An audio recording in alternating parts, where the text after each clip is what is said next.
So I have made this into a little movie. Here's what you do, guys, with the video. You can bring it in here. It's pretty fun. You do video, you do Photoshop, file, import, and it gives you this option of video frames to layers. You can actually do a lot of video in Photoshop. A lot of people don't realize. Okay, check this out, everybody. There's an option here when you open it up in Photoshop. You can control what comes in, and I highly encourage this because you're probably going to have way too many frames. Look at this. You can choose kind of like the in and out points too. See this? And then also, I kind of encourage you to limit it to every other frame. See this? Because you don't want very many frames in there. So I might even skip like every third frame and just see what it looks like. So let me say okay, and then I'll show you how it lays it out. All right, so I got Photoshop open, file, import. I said video frames to layers, and that's what made this down here. This is a cool little timeline feature that now can be changed and messed around with. Some of the things you can do in here is you can loop it forever, which is what it's going to do anyway when you put it on Twitter and stuff. So you probably don't need to change that. So you can go in and you can edit it. You can delete some frames. You can add some frames. You can pause frames. I've done this before, but it doesn't do much on the internet. See this here, you guys? You can say delay it so that this frame shows up for a long time or not. I can go in and say this frame is boring. Let me delete that frame. You can go in and draw on it if you want. If you want to draw and like do some kind of rotoscoping and actually draw over the top of it and trace on it, you can kind of do that frame by frame here. You kind of select the frame, layer number 11. Sometimes you have to come down here and select both of them, down on the bottom and the top, because there's a difference between the two. Change your color, paint on it. All right, so I am drawing on it. Can you see a little bit of red on the fingers here? So you could do that. It's really kind of fun. We used to do a lot of experimental films with that. You can kind of see it down here now. You could also change it to like a multiply ink and add like a nice kind of blending colors onto things like this. Jump onto another frame, do it again. Play it or go frame by frame. See, I'm clicking through it frame by frame. So I'm starting to get a little bit of an animated effect going on here. You can also tween it if you want, but I wouldn't recommend that. I do that in After Effects. You could actually make it like move across the screen and tween it if you wanted to. Look pretty cheesy in here. I wouldn't do it in here. Here's the main reason I do it in Photoshop. All right, this is it. File, export, save for web. And it opens up kind of like a media encoder for Photoshop. Here is what's known as file, export, save for web, legacy. Legacy means it's old school. It's been around forever. So here's the awesome thing about it. You can do 4 up. See this little button here? And it opens up 4 windows so you can compare the 4 different GIFs you're trying to work on and see how big they are and maybe make them smaller and maybe change the coloring on them. Like this one here, this is perfect size, 708 kilobytes. That's really, really dinky. The original was only 100 or only 1.5 megabytes. So I basically cut the size in half. And then you go in and you play around with all these buttons here. Check this out. You can make it smaller. I really don't need it to be 500 wide. There's not very many GIFs that are that big. You can change this to the size of it to like 300. That'll make it smaller. That just jumped it down a little bit on terms of size. If I hit enter, see how it goes from 708, it'll go down to like 500, I bet. Oh yeah, way smaller. 280 kilobytes. So this is kind of old school where you would want to just make things as small as you possibly could. Do I really need all these grayscales? I could probably put this in grayscale right here, but I don't really want grayscale because I like the red, so I'll keep it. I'll maybe do adaptive, and maybe I'll turn it down to less colors. So now we're looking at a pretty good GIF. We're down to 240 kilobytes, which is really small. I've selected just the colors I needed, and that's it. Also, I could go in and delete a whole bunch more frames if I want to make it even smaller. I don't really need all those frames. So that's how you make your GIF. Let me do it one more time. File, export, save for web, legacy. The other way I make GIFs, to tell you the truth, is I'll just send the video to myself. And I've got on my phone, I've got a little marquee I can draw. I just record it, stop it, and I have a recorded GIF. This makes it a lot smaller, which is kind of the challenge.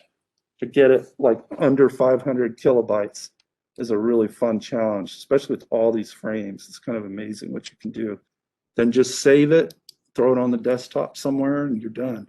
Shorter the better, smaller the better. Try to get them all under like 1 megabyte. See here, when you guys export these, you can tell it to export HTML and the pictures.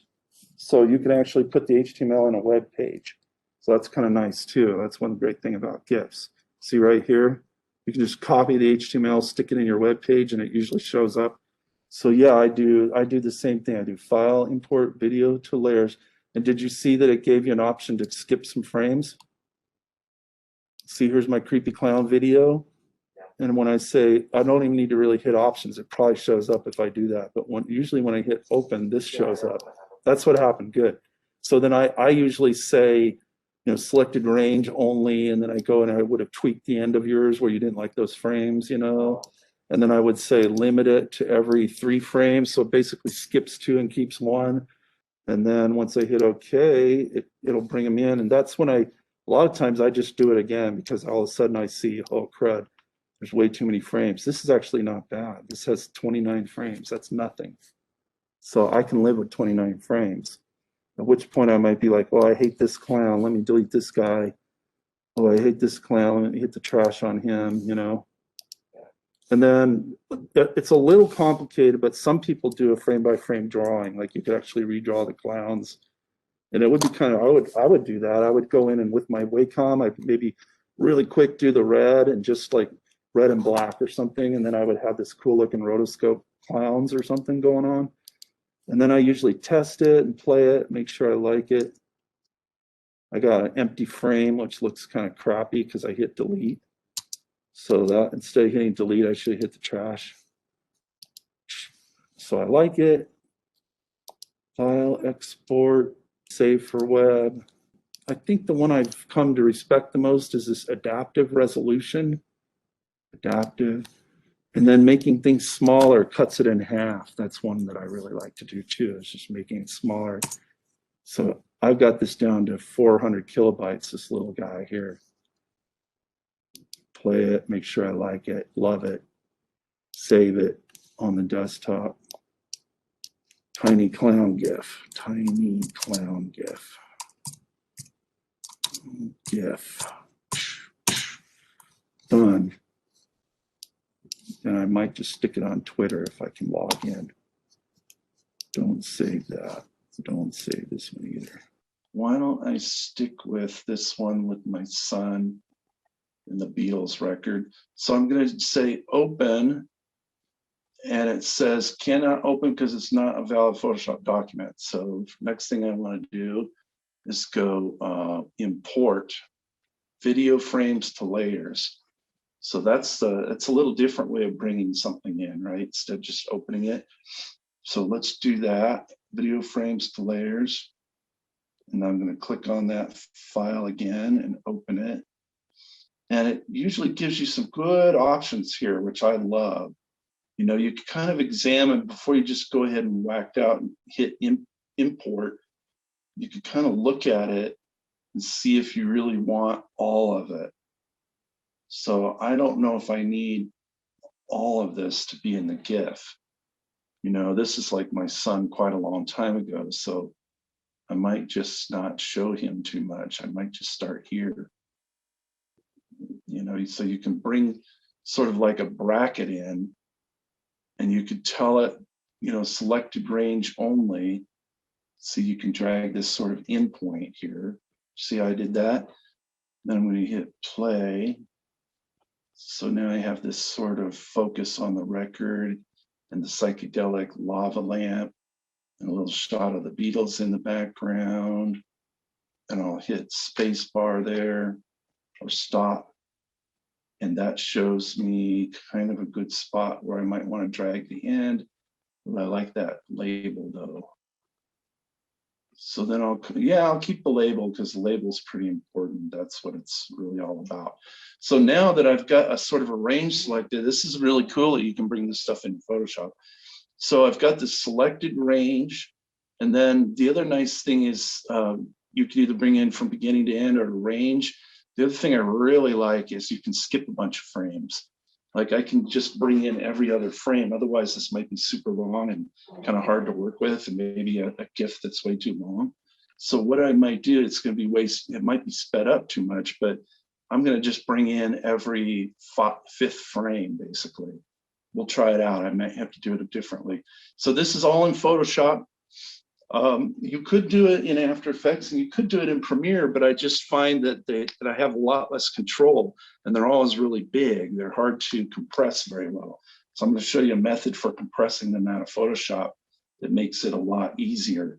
So first of all, make yourself a little video loop of anything, whether it's an animation or whatever. It can be almost any size, because I'm going to show you how to resize it.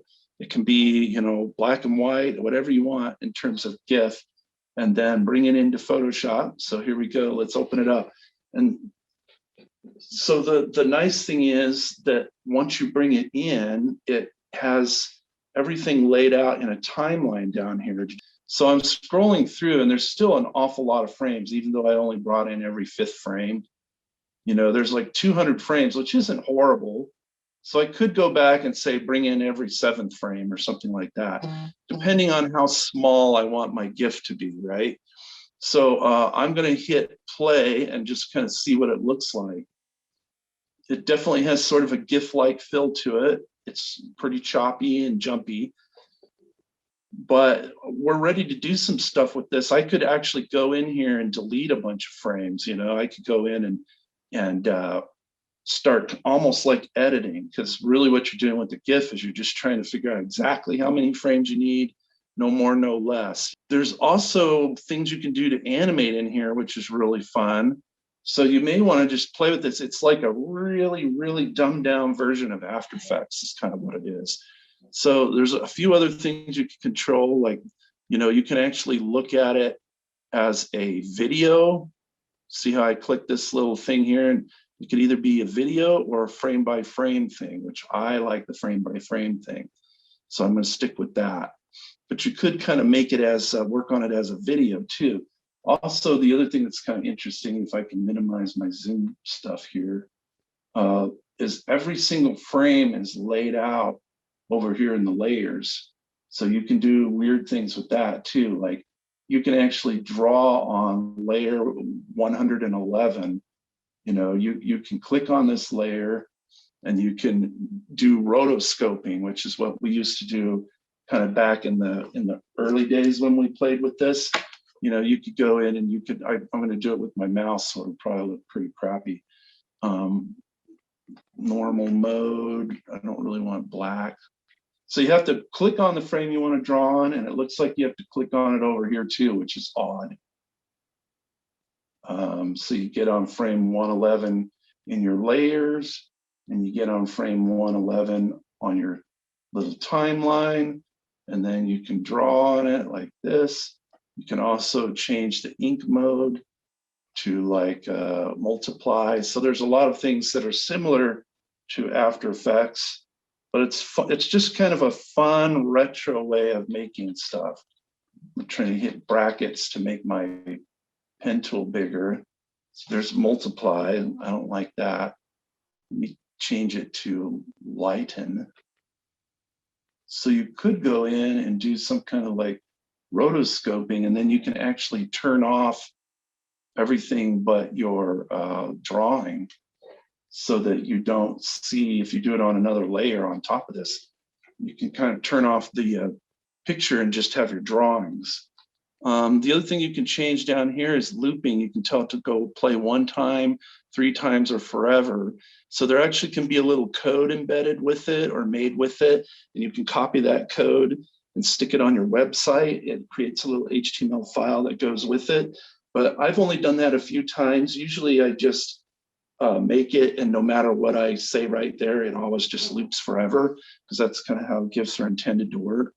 The main thing is when you're done, I just bring it in here so that I can do this. This is the whole reason I bring it in. I go File, Export, Save for Web Legacy. And this is really pretty awesome. Basically, it gives you a whole bunch of ways of making your GIF. You can even compare 4 versions of your GIF to kind of see what it will look like based on different settings you choose. So sometimes I'll spend a half hour in here just playing with different settings and trying to make it just look just right.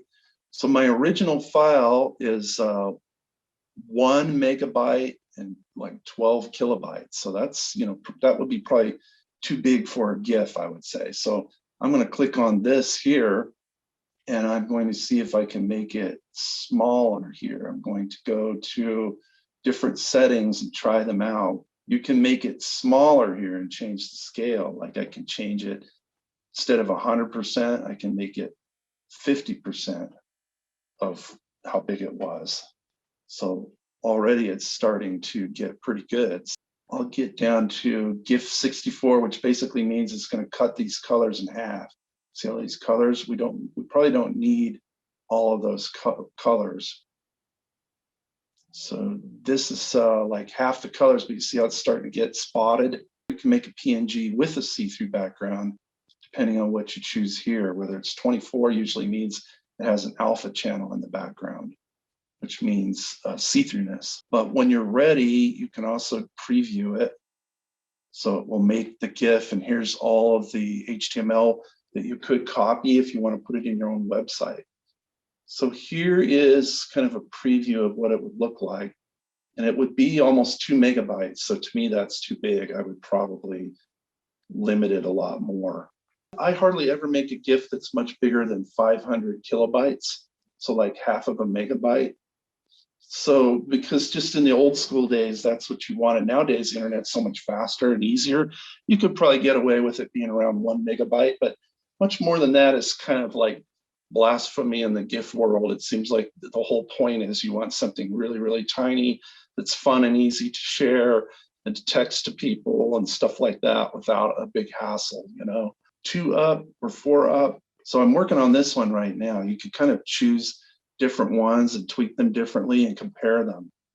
Like this one you see is almost 3 megabytes. This one is 1 megabyte. This one's getting close to 2. I would be like, yeah, I like this one right here. So let me save it, and then I'll stick it up here on my desktop and call it Beatles GIF, GIF, and then it will make it for me. Beatles GIF, here it is. Let's see how big it actually became. It's usually pretty accurate, probably be around 2 megabytes. Yep, 1.73. So I've gone through and kind of worked on these. Some of them I've worked on for hours in my life. So here we can look at it on Internet Explorer. So that's what it would look like on the internet. So one other way I like to make GIFs, which is a lot easier. Let's see what this looks like. Beatles 2. You guys still see my desktop? File, import, video frames to layers. I want to pick it again and just reapproach the whole thing. Open it up. I'm going to pull over this area, work area here. This time I think I might just start with the lamp because it ends so nicely with the record. So I'll start it there, and I'll limit it to every 8 frames.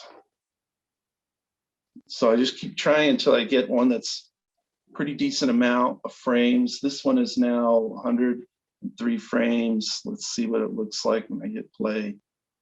So it starts out with the psychedelic lamp, and you see some Beatles stuff in the background. And then it ends up coming onto the record and wiggles around a lot and shows the record a little bit. So that's not bad. Let's see if I can hold on this last frame. See here? I'm going to make that last for like 5 seconds. I'm wondering how long that'll make the GIF. Now I'll go File, Export, Save for Web Legacy, and I'll make sure it's on. Here's the original, which is 112, 1.12 megabytes. It's the original size.